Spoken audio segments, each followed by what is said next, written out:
Hey everyone, I'm back, and today we're going to be talking about The Tragedy of Macbeth. And this movie is directed by Joel Cohen, not the Coen brothers. And this was the first movie that Joel directed that was just by himself, I believe. It was his first movie after doing The Ballad of Buster Scruggs. That was the last movie the Coen brothers did together. I've seen the two movies that Ethan Coen did by himself, those being The Drive Away Dolls and Honey Don't.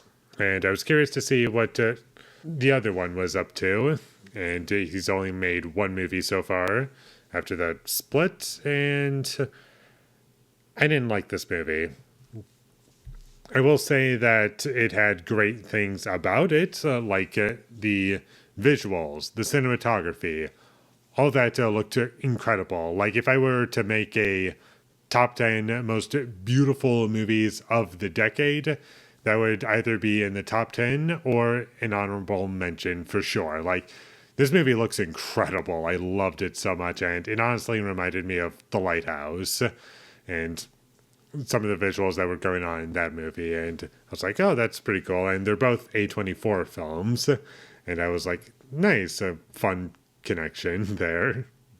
And the performances were pretty great. Denzel Washington, I thought he did a great job in this movie. And this movie was nominated for a few Oscars. And I don't think it won any, unfortunately, because there are some where I can see, yeah, I can see that for sure as being something that would give this movie a nomination. Like, that would be deserved if it won, for sure. But unfortunately, didn't happen. And also, the music was really good. I felt as though it complemented the scenes that it was in, and it wasn't overly present, which I can appreciate. Like, it was used sparingly, and when the story eventually gets going and we get a major beat in the story that kind of sets a lot of things off, I felt as though the movie got more entertaining. This movie had a great cast. And just about everything from a technical standpoint did benefit this movie. But where this film kind of falls apart for me is just the story and the characters. Like, I'm not particularly attached to any of the characters, and the story wasn't particularly all that interesting for me. I just found it really difficult to get invested in anything, and I think one of the major reasons as to why that might have been the case is just the dialogue. With it being Shakespearean, I feel as though they were trying to be as accurate as possible.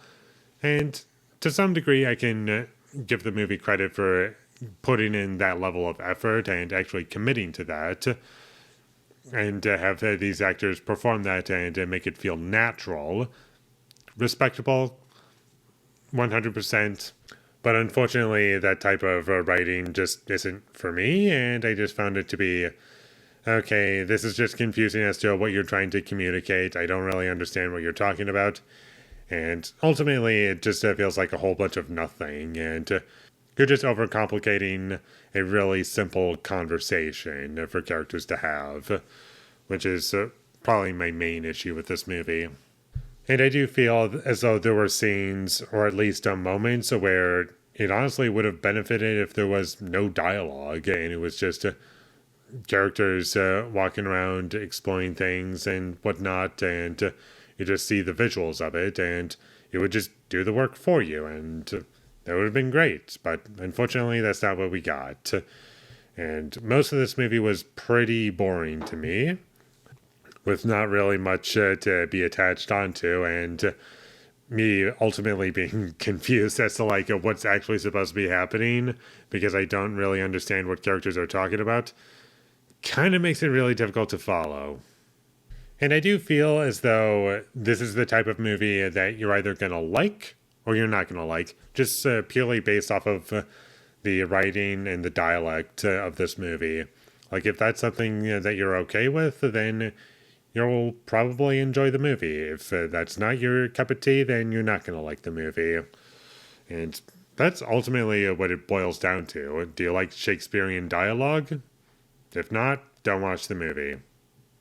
And one thing that was a little bit distracting, not necessarily a negative against the movie, but I was just thinking about it, is that there are plenty of close-up shots of feet in this movie. And For a little bit, I thought I was watching a Quentin Tarantino movie, to be perfectly honest. And that's about all I have to say about the tragedy of Macbeth. Didn't really take away much. Love the way this movie looks. And there are great things about it for sure. I feel as though all of the ingredients to make a great movie are present. It's just, it was presented in a way that was not really for me, unfortunately. So, depends on what you're looking for, I guess. If this is something that sounds interesting to you, then check it out. If not, skip it. And I personally am just on the side of not really liking it. So, with all that being said, I'm going to give The Tragedy of Macbeth a 5 out of 10. Thank you for watching my videos. As always, if you enjoyed this review, be sure to leave a like and comment down below what you thought of The Tragedy of Macbeth, and my social media links. They will all be in the description, so follow me there. And last but not least, subscribe to be a part of Foley Nation, and I'll see when I get my next review up, and that is going to be for Roommates. So look forward to that, but until I get that up, thank you for watching and have a great day.